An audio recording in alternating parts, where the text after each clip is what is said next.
సుప్రీంకోర్టులో ఇప్పుడు కొత్త పిటిషన్ ఎవరైతే మొన్న మధ్యన వైఎస్ఆర్ కాంగ్రెస్ పార్టీ యాక్టివిస్ట్ సవీంద్రారెడ్డి ఎవరైతే సోషల్ మీడియా యాక్టివిస్ట్ అని అరెస్ట్ చేయడం, అతన్ని అరెస్ట్ చేసేది చెరుకు రసం అమ్ముతే వ్యాపారం చేస్తున్నటువంటి అతన్ని భార్య ఎదుటే కారులో ఉండగా ఎత్తుకుపోవడం, ఆ తర్వాత మాకు తెలియదు అంటూ అక్కడ తాడేపల్లి పోలీస్ స్టేషన్కి వెళ్తే కూడా మాకు తెలియదు, మేమేం అరెస్ట్ చేయలేదని చెప్పడం, ఆ తర్వాతన ఆమె కోర్టును అప్రోచ్ అవ్వడం, చివరికి నిన్న రాత్రి అరెస్ట్ చేశాము పోలీస్ స్టేషన్ తీసుకెళ్లామని కోర్టుకి చెప్పినటువంటి నేపథ్యం హైకోర్టులో హెబియస్ కార్పస్ పిటిషన్ విచారణ సందర్భంగా.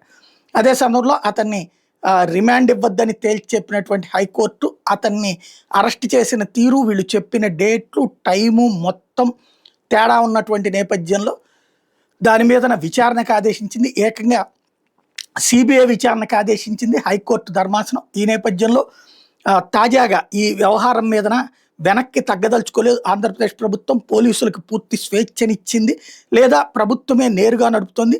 సవీంద్రారెడ్డికి సంబంధించినటువంటి ఈ వ్యవహారంలో హైకోర్టు ఇచ్చిన ఆదేశాలను రద్దు చేయమని ఏకంగా సుప్రీంకోర్టులో పోలీసుల్లో circle inspector, sub inspector petition వేయడం అన్నది సంచలనం సృష్టించింది. ఆ స్థాయి వాళ్ళు సుప్రీంకోర్టు దాకా వెళ్తారంటే ప్రభుత్వం చెప్తే వెళ్తారు, ప్రభుత్వం డబ్బులు పెట్టుకుంటే వెళ్తారు, ప్రభుత్వం లాయర్ నియమిస్తే వెళ్తారు. ఇప్పుడు పత్తిపాడు సిఐ శ్రీనివాసరావు, లాలాపేట సిఐ శివప్రసాద్లు ఇద్దరు కలిసి సిబిఐ విచారణ నిలిపేయడంతో పాటు హైకోర్టు ఇచ్చిన ఆదేశాలను రద్దు చేయాలని సుప్రీంకోర్టులో పిటిషన్ వేశారు.